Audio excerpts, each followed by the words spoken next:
નમસ્કાર, આપ જોઈ રહ્યા છો લખત ન્યૂઝ અપડેટ ચેનલ। તમામ સમાચાર અને અપડેટ મેળવવા માટે ચેનલને સબસ્ક્રાઇબ કરો અને બેલ આઇકન પર ક્લિક કરો જેથી તમામ સમાચાર અને અપડેટ તમને મળી રહે।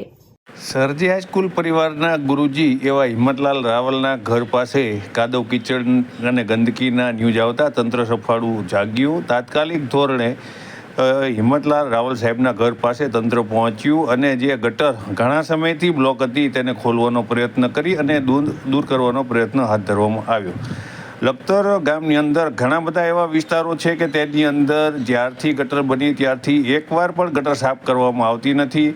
એમાં ખાસ કરીને લક્ષ્મીપરા શેરી નંબર 1, 2, 3, 4, 5 સહિત કુંભાર શેરી, જાનીની શીકણીવાળી વારાની શેરી સહિત લખતરિયા શેરીથી લઈ અને વડવારી શેરી સુધીની અંદર ગટરો ઘણીવાર કાઢવામાં આવતી નથી। ત્યારે અમુક વિસ્તારોની અંદર જ્યારે આ ગટરો લોક થઈ જાય અને જ્યારે મીડિયામાં આવે ત્યારે આ ગટરો સાફ કરવામાં આવે છે। ત્યારે હિંમતલાલ રાવલ સાહેબના ઘર પાસે જે સરજી હાઈસ્કૂલ પરિવારના ગુરુજી તરીકે જાણીતી વ્યક્તિ હતી તેમના ન્યૂઝ આવતા તંત્ર સફાળું જાગ્યું અને સાફ સફાઈ હાથ ધરવામાં આવી।